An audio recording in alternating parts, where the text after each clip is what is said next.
talking about signal processing techniques in radio astronomy. And in the recent years, because of new developments in digital electronics and new signal processing techniques available now, and more powerful processors and devices available, signal processing has improved a lot, and which has helped the development of radio astronomy. So, my name is Ajit Kumar. I am the guide for the GMRT digital mapping systems. So first we'll start with a small introduction about the general radio telescope, and then we'll go to array radio telescope, how the signals are processed in a array telescope. Then we'll specifically go to how signal processing is done in GMRT, and finally we'll look at some of the new techniques of signal processing which is used in or planning to be used in GMRT for improving the signal quality. So the basic difference between a optical telescope and a radio telescope is that optical telescopes receive visible light which comes from the celestial object, whereas the radio telescope looks at the radio waves. So basically we have large antennas, large set of antennas which collect the radio waves, convert them to electrical signals, and they are further processed and then recorded. And scientists use that data for analyzing and understanding about parameters about the galaxies, stars, and other distant objects.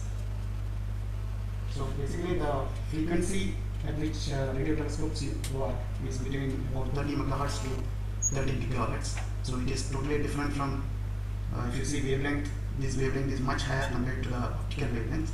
So that gives some advantages to radio telescope as well as some disadvantages compared to a optical telescope. So this is the full electromagnetic spectrum, starting from radio waves all the way up to gamma waves. And in this we can see that the atmosphere is transparent at certain frequencies, like the visible region it is transparent, and some portion of the radio frequencies also it is transparent. So we can have radio telescopes which are located at the ground level, as well as optical telescopes at the ground level, whereas some other telescopes, some other observations we have to do either on balloon or on satellites or outside the Earth's atmosphere. And to come to the type of power we are looking at, most of the radio sources are very weak compared to the normal, either the signals which our mobile phone receives, or a radio receives, or a television receives. So the power which we receive from any of these objects is very low, and the unit which we use is actually Jansky, which is 10 power minus 26 watts per meter square per hertz. So we, in fact, there are even very weaker sources where we measure the power in millijansky. So the power which we receive is much lower, even lower than the system temperature of the receiver. So the challenge in a radio telescope is to dig out the signal which is even lower than its own receiver's own noise temperature. So we will look at some of the techniques used for that, and we can also see from this description of Jansky that the power depends on the meter square, which is the collecting area of the telescope, and also the bandwidth of the telescope receiver. So typically, if we talk of a telescope like GMRT, the type of power we receive is about minus 100 dBm at the feed point, and we need about the minimum of 100 dB gain before it can be detected and recorded.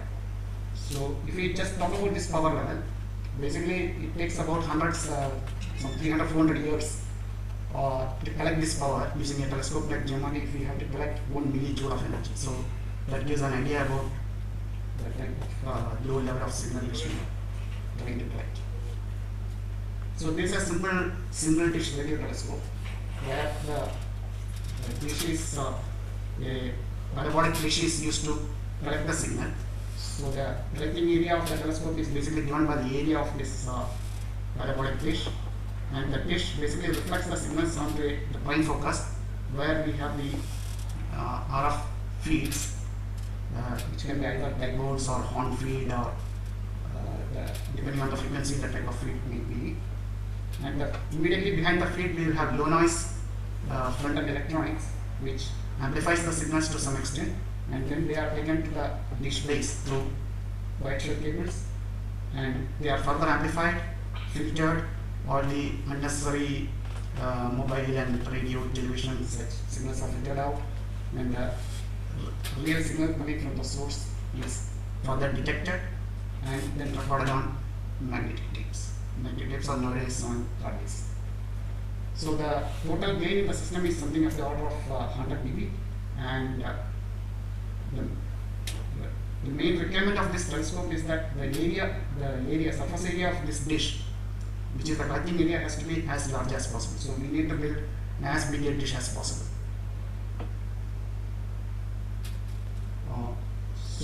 Some of the requirements for getting a high sensitivity and signal to noise ratio are: the receiver's own noise temperature has to be very low, which is the GSIS has to be very low. The collecting area of the dish has to be high. We need to also use a large bandwidth to improve the signal to noise ratio. And we integrate the signal over a longer duration so that the system's own noise will integrate to zero over time, whereas the received signal from sky power goes on increasing. So the signal noise ratio is basically given by roughly by this equation, where it is proportional to the integration time tau and multiplied by the bandwidth square root of the product. So this is coming to the sensitivity of the system, and if we look at the angular resolution of a telescope, this is important because using a single dish telescope, if we have to map a source, we have to point at different locations in the source and record the power and then create the map. So the angular resolution of the source has to be very good, means the angle has to be as low as possible. So now the angular resolution is given by lambda by d, where lambda is the wavelength and d is the diameter of the dish. And if you compare with the optical telescope, to get the same angular resolution, say 0.5 arcsecond, we need to have a huge antenna compared to a 50 centimeter mirror to be used in an optical telescope. So this is one of the difficulties faced in radio telescope. So if we have to have a high angular resolution, we have to make a very large dish, and there is a limit to which we can increase the size of the dish due to mechanical problems, as well as the antenna has to be steerable, so it should have motor, servo motors and control systems. So before we go further, these are some of the single dish telescopes which are currently in use. This is a telescope in Australia, 22 meter telescope, 22 meter diameter. This is another telescope in Sweden, 25 meter diameter, and Perth, Australia is again 64 meter diameter, and this is 76 meter double telescope in Chatterbank, UK, which is 76 meter. So we can see that the diameter of dish is going on increasing, and the largest steerable dish, single dish telescopes are one at Greenbank, which is 100 meter, and Effelsberg, Germany, 100 meter. See, these are two fully steerable dishes which can point to any location in the sky. We also have two large dish telescopes, which is one is Arecibo, which is a 305 meter in Puerto Rico, and FAST, which is a 500 meter telescope in China. These are non-steerable dishes, so they are actually built in a valley between 3-4 mountains, and it is always fixed. It can, in FAST telescope, the reflecting surfaces can be slightly adjusted, but dish as such cannot be steered. Whereas in Arecibo, totally the dish is fixed, cannot be moved. So now we come to the array radio telescope. So as we saw, we need to increase the diameter of the dish. So there is some mechanical limitations on the size of the dish. So the next step is to use several antennas, like an array, spread over different locations, and then collect the signals and combine them in a particular way so as to get a improved angular resolution.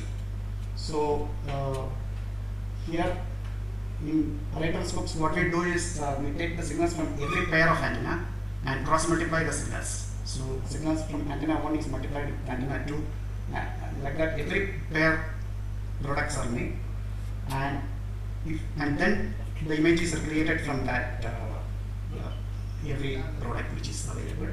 And in that case, what we get is the resolution actually improves, because the resolution will be actually lambda by ds. ds is the distance between the farthest two antennas. So it is possible to actually keep two antennas 50 kilometers away and then get the same angular resolution like what we did for a particular telescope. But this is only for the angular resolution, not the collecting area. Collecting area will be just the sum of the collecting areas of each of the dishes. So we are not going to get any benefit in the collecting area as such. We are going to get only benefit for the angular resolution. So basically in a radio interferometer, we can see that if we take out of two telescopes looking at the same source, we see that one dish will be actually receiving the signals little later than the first dish.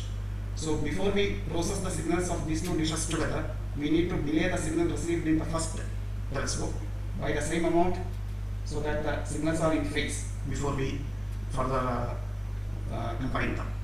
So this is a block diagram of a simplified interferometer where each of the dish signals go through some delay lines, and then we take convert it into frequency domain and cross multiply the signals between the two dishes, and then accumulate over time.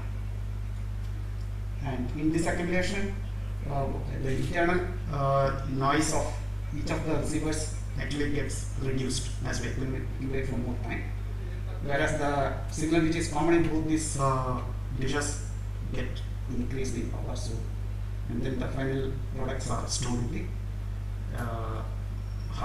computer storage.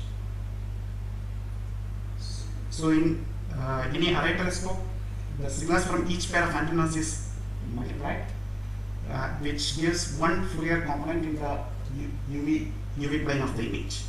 So now if you use a telescope like GMRT where there are 30 dish antennas, we can take every pair, which comes to around 430 pairs, and it generates 430 different Fourier points in the UV plane in one snapshot. And then as the Earth rotates, these baselines change. So the distances between antennas change. And so what happens is, over several hours, if you observe the same source, we get more Fourier components in the UV plane. And finally, one takes the inverse Fourier transform to get the original image of the sky, the image of that source.